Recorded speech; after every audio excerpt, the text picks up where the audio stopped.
नमस्कार दोस्तों, मेरा नाम है रितेश और मेरे चैनल पे आपका स्वागत है। दोस्तों, आज है ट्यूसडे और आज दिन है रिव्यू ऑन रिक्वेस्ट का। तो अपने एक मित्र सुरेंद्र रावत जी के रिक्वेस्ट पे आज एक फिल्म का रिव्यू मैं करूंगा। ये फिल्म है सेम्बी। अब ये डिज्नी प्लस हॉटस्टार पे आई है। तमिल फिल्म है लेकिन हिंदी और दूसरी भाषाओं में भी आप इसको देख सकते हैं। इसके डायरेक्टर हैं प्रभु सोलोमन।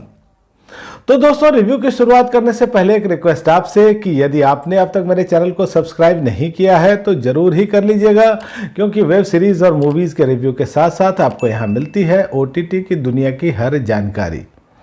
शुरुआत करते हैं स्टोरी लाइन से। कहानी है एक छोटी लड़की सेम्बी की। वो केवल 10 साल की है। माता पिता उसके गुजर चुके हैं और अपनी दादी के साथ वो कोडाईकनाल की पहाड़ियों में रहती है और उसका जीवन अपनी दादी के साथ आनंद से, खुशी से बीत रहा होता है।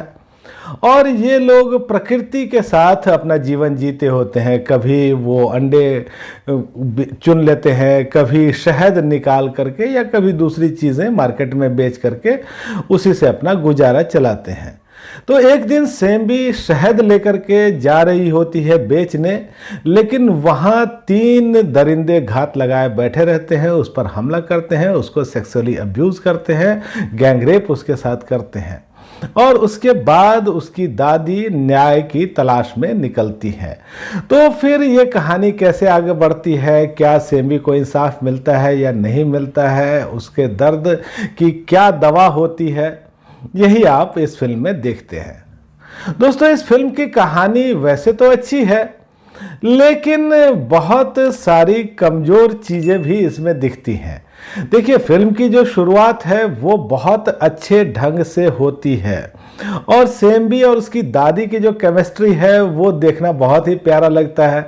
फिर सेम्बी के साथ एक अपराध होता है और अगर आप एक संवेदनशील व्यक्ति हैं तो आप इस चीज़ को देख करके बहुत ही भावुक हो सकते हैं। जब मैं इस फिल्म को देख रहा था तो मैं थोड़ा डर भी रहा था, मुझे थोड़ा गुस्सा भी आ रहा था और मैं ये सोच रहा था कि ये किस तरह की एक सोसाइटी है जहां एक 10 साल की बच्ची भी सुरक्षित नहीं है।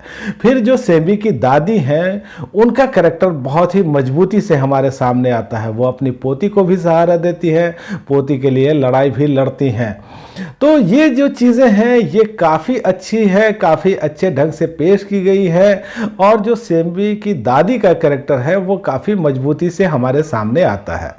फिर यहाँ आता है एक बस का दृश्य और ये बस मुझे लगता है कि हमारी सोसाइटी को रिप्रेजेंट करती है। बस में अलग अलग तरह के लोग हैं, उनके अलग अलग तरह के विचार हैं और ऐसा हम देखते हैं समाज में भी कि जब भी कोई घटना होती है या कोई बड़ी घटना होती है तो ज़्यादातर लोग तो चुप लगा करके बैठे रहते हैं, ये सोचकर कि कौन इस झमेले में फंसे। कुछ लोग हैं जो एक दूसरे से बातचीत करके थोड़ी सहानुभूति जता करके मान लेते हैं कि अपने कर्तव्य की पूर्ति उन्होंने कर ली, और वहीं कुछ लोग ऐसे भी होते हैं जो बेवजह की गॉसिप फैलाने का भी काम करते हैं। तो इस बस में भी ऐसे ही सब लोग हमको दिखते हैं, लेकिन सच के लिए सामने आने वाला, न्याय के लिए लड़ाई लड़ने वाला बहुत कम ऐसे लोग होते हैं जो हमारे सामने आते हैं।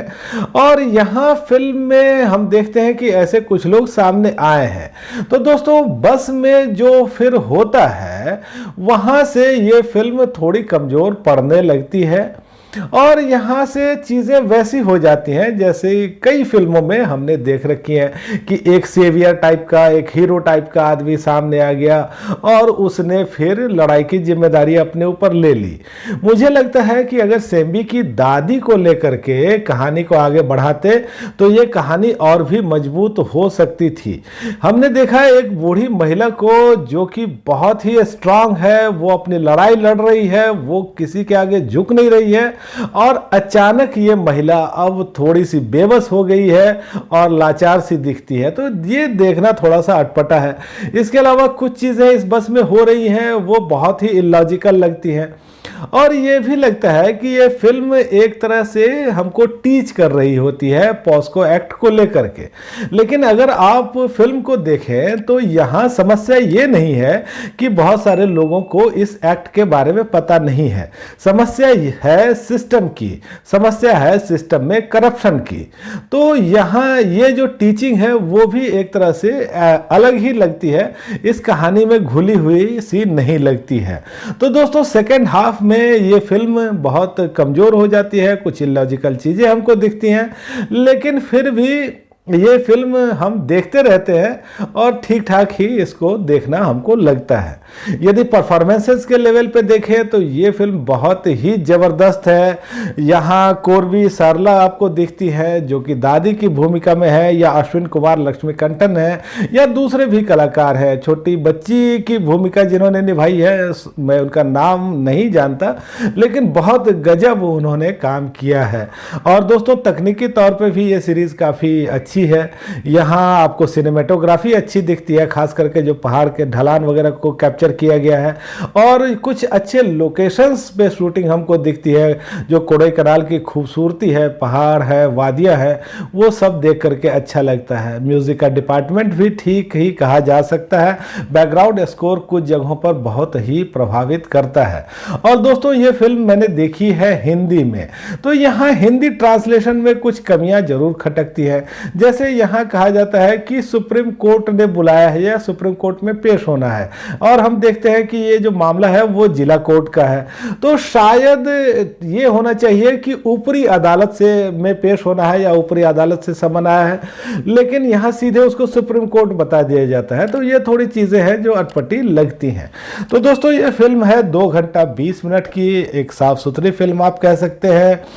थोड़ी सी संवेदनशील और थोड़ी सी सिली ये फिल्म है, लेकिन देखने में अच्छी है, और इसीलिए जो मेरी रेटिंग है वो है 5 में से 3 की। तो दोस्तों आज इतनी ही बात। आपको ये रिव्यू कैसा लगा मुझे कमेंट करके बताइएगा, और आपने अगर ये फिल्म देखी है तो भी मुझे बताइएगा कि आपको कैसी लगी। धन्यवाद।